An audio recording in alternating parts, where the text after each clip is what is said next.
अस्सलाम वालेकुम, कैसे हैं आप सब। अल्लाह सबको अपने हिफ्ज़ व अमान में रखे। तो जी मैं भी बना रही हूँ नाश्ता और मैंने साथ में बनाए हैं थोड़े से आलू स्पाइसी और साथ में पराठा।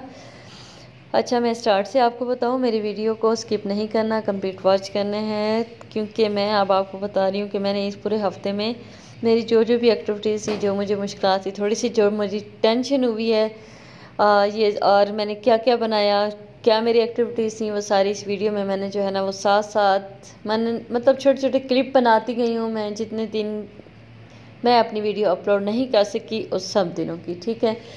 तो मैं बता रही हूँ आपको कि मेरी बाजी गई हुई थी उम्र पे। आज उनका था आज उनकी थी वापसी 17 डेट को। आज अराइवल था मुल्तान में, यानी वो गई भी यहाँ से, डिपार्चर भी उनका मुल्तान से ही था, वापसी भी आज उनकी थी।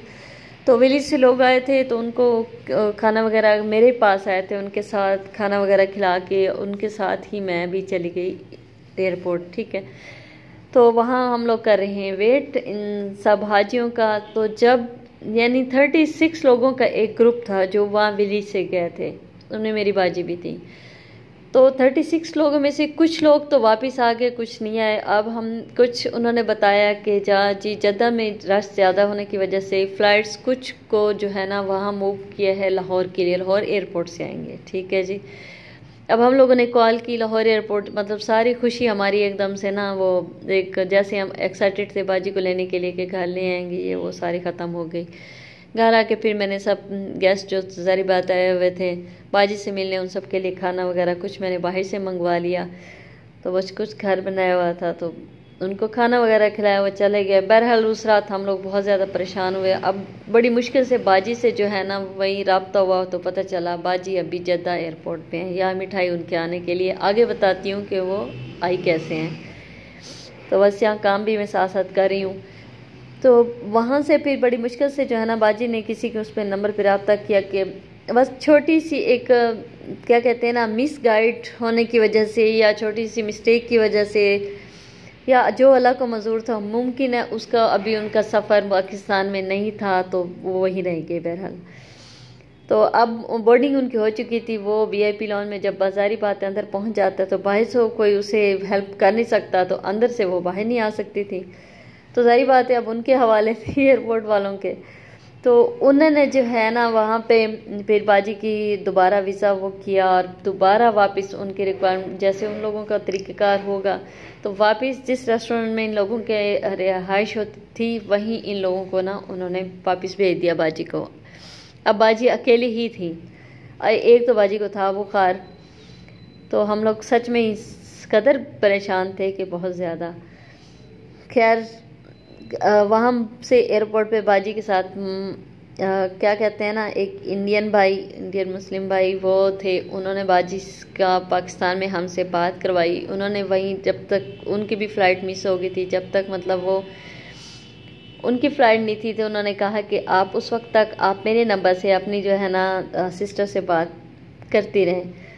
तो वो कह रहे थे कि बाजी खाला जो है ना परेशान बैठी हैं तो आप खाला से बात करती रहें। तो मैंने कहा चलें ठीक है। बहरहाल उनका बहुत बहुत शुक्रिया, उन्होंने भी बहुत ज़्यादा हेल्प की। और फिर जो है ना हमारे एक भाई हैं सऊदीया में, अल्लाह उसको बहुत ज़्यादा कामयाबी अता करे, उन्होंने बहुत ज़्यादा बाजी की हेल्प की। जैसे बाजी फिर बाहर गई, वहाँ से फिर मैंने भी यहाँ टिकट का पता किया, लेकिन वहीं से शुक्र अल्हम्दुलिल्लाह के टिकट मिल गई। उन्होंने वहाँ से टिकट लिया और मेरे और भाई का मतलब उनके साथ बहुत अच्छा एक फैमिली एक ताल्लुक़ है समझे। तो बहरहाल अल्लाह अल्लाह करके बाजी इस्लामाबाद से वापस आ गए हमारे पास। तो उनका सामान मुल्तान था, तो अब मुल्तान जो है उसका सामान लेने के लिए एक दिन भी मैं गई तो पता चला कि आज की फ़्लाइट में नहीं आए, नेक्स्ट डे आप आइएगा। तो नेक्स्ट डे फिर जो है आज मैं गई हूँ, उनका वेट कर रही हूँ वहाँ बैठे हुए, क्योंकि अंदर से जो उनको सऊदी एयरलाइन को डील करते हैं, क्योंकि फ़्लाइट आई हुई थी तो उन्होंने कहा थोड़ा जब ये सारे पैसेंजर मैं मतलब ये मैं क्लोज़ कर लूँ इनका सामान, उसके बाद में आपका सामान जो है ना वो बाहर भिजवा देता हूँ।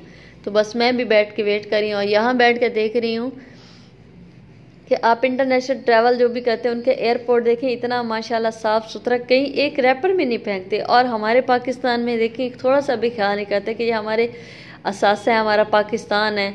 चलो फूल पत्तियाँ तो चलो समझ आती है, आप लोग खुशी में उनके अपने हाजियों के ऊपर गिराते हो, लेकिन रैपर कोई लेस के कोई कहीं डस्टबिन इतने बड़े बड़े सामने पड़े हैं, लेकिन नहीं, कहीं शॉपर कहीं पड़ा हुआ है। बस थोड़ा सा भी एहसास नहीं है, थोड़ा सा भी वो नहीं है कि आप एक एक अपनी चीज़ों को थोड़ा सा तो ख्याल कर लें।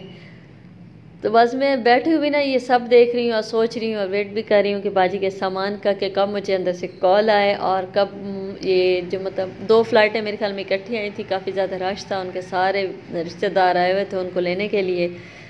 तो बस मैं फिर एक साइड पे बैठ गई वेट कर रही हूँ, क्योंकि मुझे किसी का वेट तो नहीं था ना, मुझे तो सिर्फ बाजी का सामान लेना था। अब खैरियत से बाजी घर पहुँच गई थी, उनको बहुत ज़्यादा फीवर, ज़ाहिर बात है थकावट थी उनको, फिर मैं घर छोड़ आई। तो फाइनली यहाँ पे बाजी का सामान भी जो है ना मैंने रिसीव कर लिया है, शुक्र अल्हम्दुलिल्लाह। लेकिन विली से एक और बच्चा है, उसका सामान बैग अभी तक नहीं मिला, आई थिंक उसका टैग गुम हो गया है। तो बहरहाल जैसे उसके भी इतला मिलती है तो उसका भी लेके ना उसे दे आऊँगी। तो मुल्तान का आज मौसम देखें, आज इतनी ज़्यादा फोग और सर्दी भी है, बहुत ज़्यादा धुंध, रोड तो वैसे हमारा बड़ा ख़राब है साथ। तो इस गैस में इस ठंड में थोड़ी सी ठंड पड़ी नहीं और गैस सबसे पहले उन्होंने ले ली और मैं फिर लॉन्ज में जो है ना इस पे बैठ के बाहर नाश्ता बना रही हूँ। और अब मैं करती हूँ नाश्ता। उम्मीद है मेरी वीडियो आपको अच्छी लगेगी। अल्लाह हाफिज़।